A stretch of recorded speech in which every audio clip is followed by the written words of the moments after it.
दोस्तों, बहुत देर की बात है कि एक बार एक गरीब आदमी शहर में चलता फिरता हुआ एक छोटे से होटल के पास रोटी खाने के लिए रुक गया। खाना रोटी तो उसके पास थी। उसने एक छोटे से कपड़े में एक रोटी लपेटी हुई थी। लपेटी जो जो रोटी थी वो थोड़ा बासी थी, ठंडी भी थी। तो होटल के पास रुक गया। तो उसने होटल के जो मालिक है, होटल तो क्या, छोटे से जैसे जैसे ढाबे होते हैं ना छोटे शहरों में, तो उनको भी होटल ही बोलते हैं। तो उसने होटल वाला था या जो भी ढाबे वाला था, मालिक खड़ा हुआ था, उसने उसको कहा कि भाई, उनको बड़ी ही उसने निम्रता से रिक्वेस्ट करी। कहता मेरे पास रोटी है, बासी भी है, थोड़ा ठंडी भी है, क्या मैं आपकी मेरी ये रोटी है गर्म करवा दोगे? तो जो होटल का मालिक था उसने कहने लगा, भाई हम इतने वेले नहीं बैठे हैं तेरे लिए कि तेरी रोटी गर्म करें। और तू देख ही रहा है कि भट्टी के ऊपर पानी का पतीला रखा हुआ है और हम वेले नहीं हैं। तो बंदे ने जैसे ही वो पतीले का सुना तो उसने पतीला देखा भी। पतीले के ऊपर जो पानी गर्म करने के लिए रखा हुआ था और पतीले के ऊपर ढक्कन भी था। और पतीले, उस बंदे ने देखा कि वो गरीब आदमी ने देखा कि जो पतीले का जो ढक्कन है और जो पतीला है, उसमें बीच में से थोड़ी सी जो स्टीम है बाहर निकल रही थी। तो उसने क्या करा कि अपनी रोटी वो जो कपड़े में से निकाली और जो स्टीम थी थोड़ी सी स्टीम के पास को कर दी, ऐसे ऐसे थोड़ा सा घुमा घूम के उन्हें अपनी रोटी जो है गर्म कर ली। तो ये देख के जो ढाबे का मालिक है बोला, कहता है इसका तुम्हें हमें मुझे 1 रुपया देना पड़ेगा। तो जो गरीब आदमी था थोड़ा सा झिझक गया, डरा भी। उसने कहा कि मैंने जब तुम्हारे से कुछ लिया नहीं है तो मैं तुम्हारे को 1 रुपया क्यों दूँ? उसने कहा देखो, ये तूने मेरे भट्ठी का जो पतीला है पानी का गर्म हो रहा है, इसकी जो स्टीम ली है, स्टीम इस्तेमाल करी है, स्टीम से तूने अपनी रोटी गर्म करी है, इसलिए तुम्हें 1 रुपया देना ही पड़ेगा। वो गरीब आदमी कहता मैं तो नहीं दूंगा।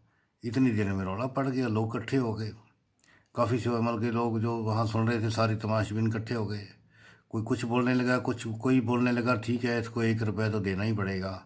कोई बोला नहीं, इसने लिया क्या है, गरीब आदमी ने कुछ नहीं लिया, इसका कुछ भी देना बनता ही नहीं है, ढाबे वाला ज़बरदस्ती कर रहा है।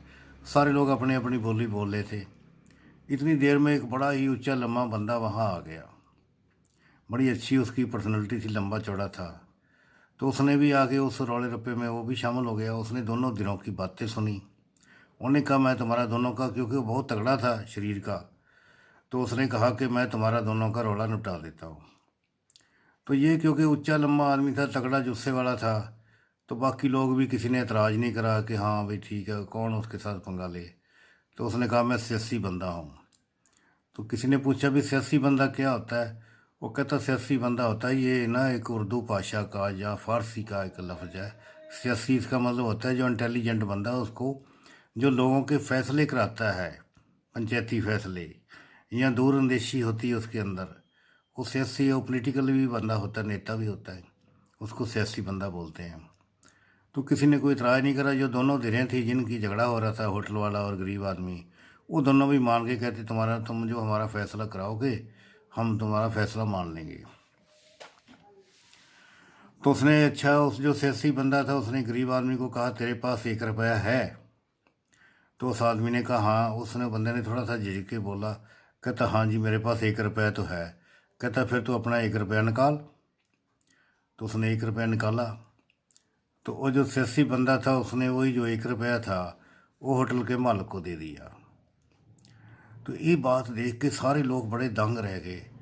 कहते ये जो सियासी बंदा अपने आप को कहता है कि मैं बड़ा इंटेलिजेंट हूँ, बड़ा समझदार हूँ, इसने गरीब का पक्ष, इसे ये तो अमीर के हक में इसने अमीर की फेवर कर दी, होटल वाले की फेवर कर दी, इसने गरीब की फेवर करनी चाहिए थी इसको। तो हमें तो ये उम्मीद थी कि गरीब की फेवर करेगा, इसने तो जो होटल वाले की फेवर कर दी। खैर चलो, फिर उसने होटल वाले को पूछा, उन्हें सियासी आदमी ने, कहता ये अच्छी तरह देख ले ये सिक्का खरा है, फिर असली असली सिक्का है 1 रुपये का। तो होटल वाले ने भी देखा, कहता हाँ जी अच्छा है। कहता है इसको टनका के देख। टनका के देखना होता, पुराने ज़माने में सिक्के को ना ऐसे अंगूठे के ऊपर रख के ऐसे, तो ऐसे ऐसे उछालते थे, तो टन की आवाज़ आती थी, फिर वो नीचे जब गिरता था उसको कैच कर लेते थे। तो उसने कहा इसे को ऐसे टन करके उछाल के देख। उसने उछाल के देखा, उसने टन की आवाज़ आई। उसने कहा हाँ जी बिल्कुल ठीक है। तो उसने कहा ठीक है। उसने फिर उसने सियासी बंदे ने कहा फिर सियासी बंदे ने कहा चलो कोई नहीं, एक बार दोबारा देख ले। दोबारा उसने फिर उछाला, जैसे उसने सिक्का ऐसे फिर हवा में उछाला, तो वो जो सिक्का था, वो जो सियासी बंदा था उसने कैच कर लिया। उसने उसको कैच करके तो उसको गरीब आदमी को दे दिया। कहता ये पकड़ अपना सिक्का और जा। इतने में जो होटल का मालिक था वो रोड़ा पाने लग गया। वो कहने लगा भी ये क्या बात है, तो सिक्का तो मेरे को मिलना चाहिए था, मेरी इसने जो स्टीम है इस्तेमाल करी है। वो कहता, जो सियासी आदमी कहने लगा, कहते भाई देख, इसने तेरे से कुछ लिया नहीं, कुछ नहीं करा, इसने अपनी तेरी स्टीम से रोटी गर्म करी है, और उसी तरह इसने तेरे को सिक्का दिया, सिक्के की तूने टन की आवाज़ भी तो सुनी, तो इसलिए तेरा बराबर हो गया काम। तो ये उसका फैसला सुन के सियासी आदमी का सारे लोग बड़े हैरान रह गए। सो दोस्तों, मेरा ख्याल है मुझे बड़ी हैरानी हुई। मैं ये स्टोरी आज से काफ़ी देर पहले सुनी थी, पढ़ी हुई थी, मुझे भी ये बात समझ नहीं आती। आपने भी कमेंट में लिखना कि क्या उस सियासी आदमी का फैसला सही था या गलत, तो कमेंट करके बताइए। तो आज की वीडियो में दोस्तों इतना ही। जय हिंद।